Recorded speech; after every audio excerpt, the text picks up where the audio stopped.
Good morning students. तो हमारा जो चैप्टर था वो मेजर ऑफ डिस्पर्जन ख़त्म हो गया है। नेक्स्ट टॉपिक जो है वो है हमारे पास कोरिलेशन एनालिसिस, जिसको हम क्या बोलते हैं, सहसंबंध संबंध। कोरिलेशन टेक्निक एनालिसिस जो है हमारे पास स्टैटिस्टिकल टेक्निक है जो हमें दो वेरिएबल्स के बीच में रिलेशनशिप को बताती है। अभी तक हमने पढ़ा है कि हमारी एक सीरीज़ है, उसमें कोई रिप्रेजेंटेटिव वैल्यू है। फिर हमने पढ़ा कि सीरीज़ की वो जो रिप्रेजेंटेटिव वैल्यू है वो डिफरेंट भी हो सकती है, जिसके लिए हमने डिस्पर्जन का यूज़ किया। अब हमारे पास क्वेश्चन अराइज होता है कि जब दो वेरिएबल्स जो हैं वो रिलेटेड होते हैं तो उसको किस टेक्निक के द्वारा जो है फाइंड आउट किया जाता है। तो उसकी वो टेक्निक जो है स्टेटिस्टिक्स में क्या कहलाई जाती है, कोरिलेशन एनालिसिस कहलाई जाती है, सहसंबंध विश्लेषण कहलाई जाती है। ये रिलेशनशिप जो है, जैसे हमारे पास कीमत और आपके पास डिमांड, कीमत या पूर्ति, जैसे जो है टेम्परेचर राइज और सनराइज रिलेशनशिप है, संबंध है। लेकिन कैसा रिलेशनशिप है उनके बीच में, इस चीज़ को जानने के लिए हम किसका यूज़ करते हैं, कोरिलेशन एनालिसिस का यूज़ करते हैं। Correlation analysis deal with association between two और मोर वेरिएबल्स। दो या दो से अधिक तत्वों के बीच में जो हमारे पास संबंध है उसको ज्ञात करने की टेक्निक को हम क्या बोलते हैं, कोरिलेशन एनालिसिस बोलते हैं। कोरिलेशन एनालिसिस जो है हमारे पास किसी तत्वों के बीच में एक डिग्री जो है वो फाइंड आउट करने में मदद करता है। ठीक है, ये वो टेक्निक है जो हमारे पास दो तत्वों के बीच में के संबंधों का विश्लेषण करता है।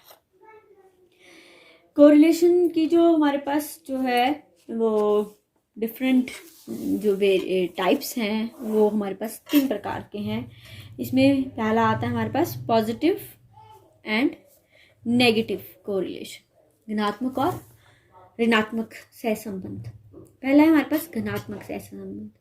जब दो वेरिएबल एक ही डायरेक्शन में मूव करते हैं, अगर एक बढ़ रहा है तो दूसरा बढ़ रहा है, एक कम हो रहा है तो दूसरा भी कम हो रहा है। ये नहीं कि कम होना नहीं आता, कम होना भी आता है, लेकिन दोनों एक ही डायरेक्शन में मूव कर रहे हैं तो उनके बीच में जो संबंध पाया जाएगा उसको हम क्या बोलते हैं, पॉजिटिव कोरिलेशन कहते हैं।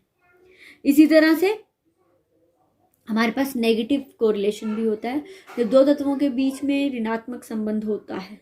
ठीक है, ऋणात्मक का मतलब क्या है कि जब आपके पास एक वेरिएबल जो है बढ़ रहा है और दूसरा वेरिएबल क्या हो रहा है, कम हो रहा है, तो उस या जो आपके पास क्या है, दोनों ऑपोजिट डायरेक्शन में काम कर रहे हैं, दोनों ऑपोजिट डायरेक्शन में मूव कर रहे हैं, तो उसको हम क्या बोलते हैं, नेगेटिव कोरिलेशन बोलते हैं। जैसे आपके पास कीमत और आपके पास क्या है, मांग है, ये हमारे पास नेगेटिव कोरिलेशन के जो है बहुत बड़ा आपके पास एग्जाम्पल है। और पॉजिटिव में आपके पास कीमत और पूर्ति का जो संबंध है वो जो है पॉजिटिव कोरिलेशन का है। दूसरा आता है हमारे पास linear and curvilinear correlation. Linear, जब आपके पास दो तत्वों में जो रिलेशनशिप है, दोनों तत्वों में जो चेंज आ रहा है वो एक ही जो है रेशो में आ रहा है, कांस्टेंट में आ रहा है, जो कांस्टेंट है आपका वो एक ही है, स्टिल है, तो उसको हम क्या बोलते हैं, that is called as linear correlationship. ठीक है, if the ratio of change of two variables X and Y remains constant, delta Y over delta X जो है वो चेंज की जो रेशो है वो एक जैसी रहती है हर टाइम, तो उसके बीच में जो संबंध पाया जाएगा उसको हम क्या बोलते हैं, लीनियर कोरिलेटेड। जैसे मान लो आपके पास कीमत के बढ़ने पर, आपकी 10% बढ़ने पर सप्लाई हर बार 20% बढ़ रही है, तो इनके बीच में जो रिलेशनशिप है वो कैसा है, लीनियर रिलेशनशिप है। अगर हम इसको प्लॉट पे करेंगे तो हमारे पास ये रिलेशनशिप कैसा आएगा, ऐसा आएगा, स्ट्रेट लाइन कर्व में आएगा, तो इसलिए इसको लीनियर कोरिलेशनशिप बोलते हैं। और कर्व लीनियर कोरिलेशन क्या होता है, if the ratio of change between the two variable is not constant but changing. जब दो तत्वों के बीच में जो ये रेशियो है वो समान नहीं है, वो क्या हो रही है, हर बार चेंज हो रही है, तो उसको हम क्या बोलेंगे, कर्व लीनियर रिलेशनशिप बोलेंगे। जब कीमत जो है हर बढ़ रही है 10% से, तो सप्लाई 20% से बढ़ रही है, कभी 10% से बढ़ रही है, 40% से बढ़ रही है, तो इसका मतलब उनके बीच में कैसा रिलेशनशिप है, नॉन लीनियर रिलेशनशिप है। इनको अगर हम जो है, अगर डायग्राम पे, अगर ग्राफ पे प्रेजेंट करेंगे तो स्ट्रेट लाइन नहीं बनाएगा, इसकी जो शेप आएगी वो कैसी आएगी, कर्व आकार की होगी। वो कर्व कैसा भी हो सकता है, सीधा भी हो सकता है, यू आकार का भी हो सकता है, ठीक है, रिवर्स भी हो सकता है। तो इस प्रकार का जो रिलेशनशिप है वो कैसा होता है, कर्व लीनियर रिलेशनशिप होता है। फिर आता है हमारे पास simple, partial and multiple correlation. When we study the relationship between only two variables, then it is called as simple relationship. जब हम दो तत्वों के बीच में ही संबंध ज्ञात करते हैं तो उसको हम बोलते हैं सिंपल को रिलेशनशिप. जैसे प्राइस और डिमांड है, हाइट एंड वेट है, इनकम एंड कंजप्शन. पार्शियल को रिलेशनशिप क्या होता है? जब हम 2 या 3 से ज़्यादा वेरिएबल लेते हैं लेकिन बाकी सभी को कांस्टेंट मान लेते हैं, सिर्फ 2 वेरिएबल के बीच में ही क्या करते हैं, रिलेशनशिप फाइंड आउट करते हैं, तो उसको हम क्या बोलते हैं, पार्शियल, आंशिक सहसंबंध कहते हैं. और मल्टीपल को रिलेशनशिप क्या होता है? जो आपके पास जब हम क्या करते हैं, विभिन्न तत्वों के बीच में रिलेशनशिप फाइंड आउट करें. यहाँ पर हमने कांस्टेंट नहीं मानना है, हमने सभी तत्वों के बीच में रिलेशनशिप फाइंड आउट करते हैं, उसको हम बोलते हैं मल्टीपल कोरिलेशन. अगर हम रेनफॉल, टेम्परेचर और यील्ड जो गेहूं की है उनके बीच में रिलेशनशिप को फाइंड आउट करें तो उसको हम क्या बोलेंगे, मल्टीपल कोरिलेशनशिप बोलेंगे. उसके बाद है कि जो हमारा जो कोरिलेशन को फाइंड आउट करने के मेथड है वो हमारे पास 2 मेथड है. एक है कार्ल पियर्सन और दूसरा है स्पीयर्समैन. ठीक है, Spearman's. Karl Pearson quantitative data के बीच में जो है रिलेशनशिप फाइंड आउट करता है और स्पीयर्समैन जो है हमारे पास क्वालिटेटिव डाटा के बीच में रिलेशनशिप को फाइंड आउट करता है. पियर्सन ने सबसे पहले इसको जो फाइंड आउट किया था, इसलिए इसको हम पियर्सन कोएफिशिएंट ऑफ कोरिलेशन कहते हैं.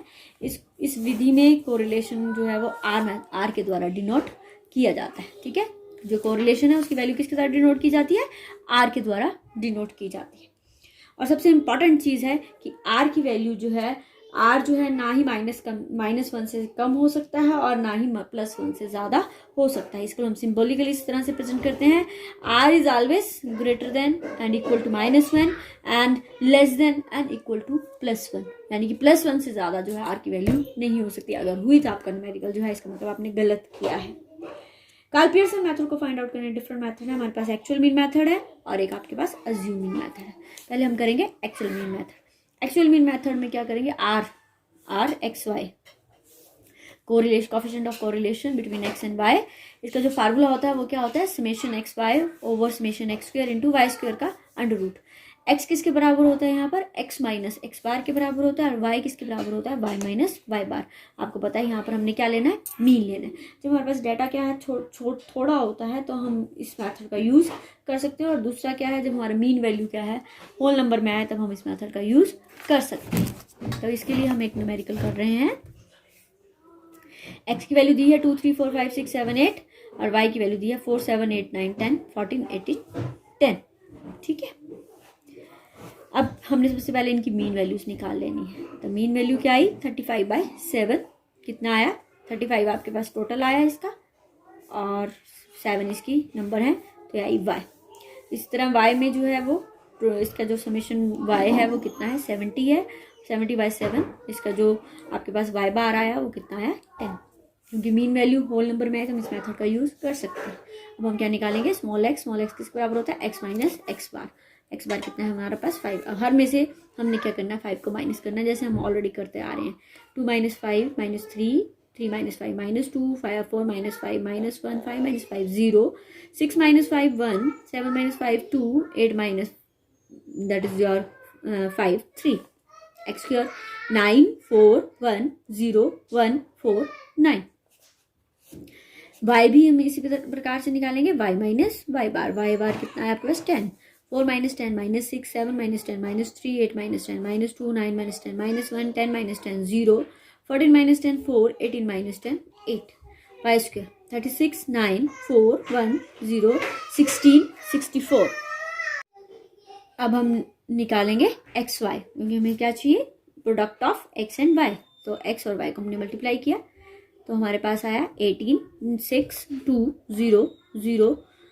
आपके पास 2 दैट इज योर 2 × 4 8 3 × 8 24. इसका टोटल किया तो मेरे पास आया 58.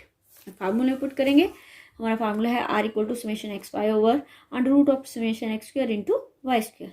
तो समेशन एक्स वाई है 58 और समेशन एक्स स्क्वायर और वाई स्क्वायर की वैल्यू है 28 एंड वाई स्क्वायर की वैल्यू है 130. 58 ओवर इनको सॉल्व किया हमने, ये हमारे पास आया 58 ओवर 28 इंटू 130. ये मेरे पास आया 3640. इसका मैंने अंडर रूट निकाला तो ये वैल्यू आई 60.33 और जो मेरी वैल्यू आई है वो आई है दैट इज योर पॉइंट 9 और यहाँ पर जब भी आपने इस तरह का न्यूमेरिकल निकालना है तो आपने लिखना है there is high degree of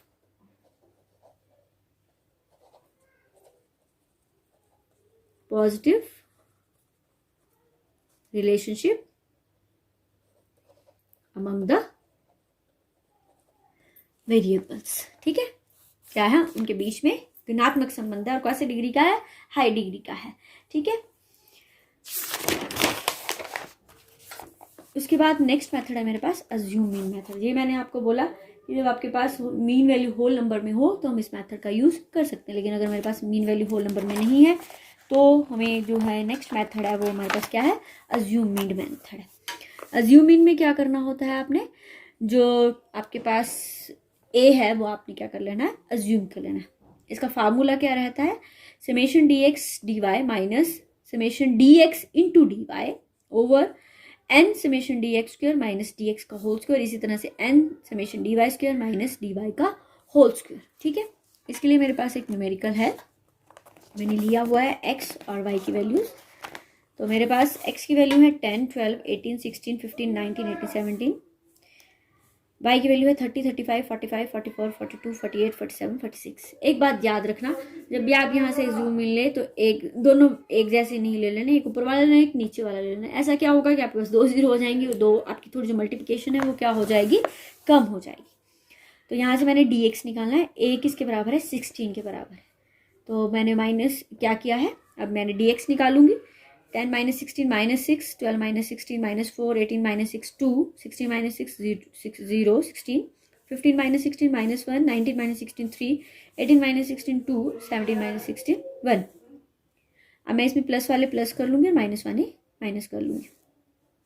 ये मेरे पास आया -11 और ये मेरे पास आया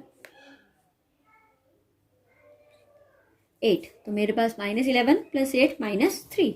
अब मैं निकालूंगी डी एक्स स्क्वायर, इसका स्क्वायर करो 36, 16, 4, 0, 1, 9, 4, 1।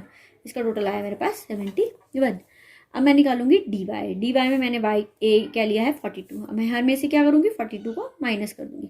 -12, -7, 3, 2, 0, 6, 5, 4। इसी तरह से इसको भी हमने क्या करना है, प्लस वाले को प्लस और माइनस वाले को माइनस। ये माइनस का 19 और प्लस का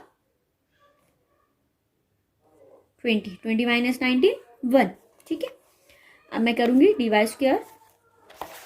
12 इंटू 12 144, देन 49, देन 6, देन 4, 0, 36, 25, 4 4 जा 16।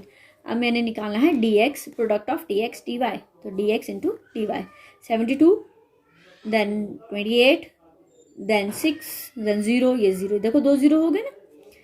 18, 10 एंड 4, ये वाला डी एक्स और ये वाला डी वाई, इन दोनों को प्रोडक्ट किया तो मेरा टोटल है 138। अब मैं क्या करूंगी, इनको फॉर्मूले में पुट करूंगी। फार्मूला मेरा क्या है, N summation D X D Y. N कितने हैं, नंबर ऑफ आइटम्स 1 2 3 4 5 6 7 8। तो डी एक्स डी वाई कितना है 138, 8 into 138 minus D X into D Y. ये दोनों चीजें अलग है, ठीक है। D X into summation D Y, तो -3 into 1 divided by n into summation D X square. And 8 और डी एक्स स्क्वायर क्या है हमारे पास 71 माइनस डी एक्स का होल स्क्वायर -3 का whole square. 8 n into D Y square 283 minus D Y का whole square -1 का होल स्क्वायर।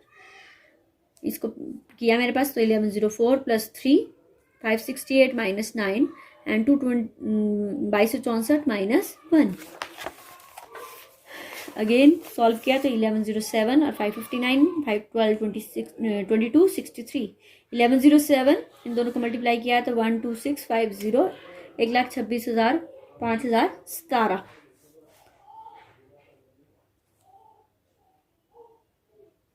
उसके बाद 1107 ओवर इसका अंडर रूट निकाला तो 1124.72। इसको डिवाइड किया तो इसकी वैल्यू आई हमारे पास +0.98। तो देयर इज आल्सो फिर वही चीज हमारे पास, उसको हमने बताना है क्या है, there is high degree of positive correlation between the variables. तो ये हमारे पास क्या है, कौन सा मेथड है, कार्ल पियर्सन का जो है वो दो मेथड है, एक डायरेक्ट मेथड और एक शॉर्टकट मेथड। अब इसी से रिलेटेड जो है हम कल जो है एक कुछ कॉम्प्लेक्स सम करेंगे, जिसमें निकालना आपके पास यही है, यहाँ ज़ूम इन से निकलेगा या फिर वो क्या है आपके पास जो है मीन डायरेक्ट मेथड से निकलेगा। तो तब तक आपने जो है इन दोनों सम्स की क्या है प्रैक्टिस करनी है, फिर उसके बाद नेक्स्ट टॉपिक करेंगे।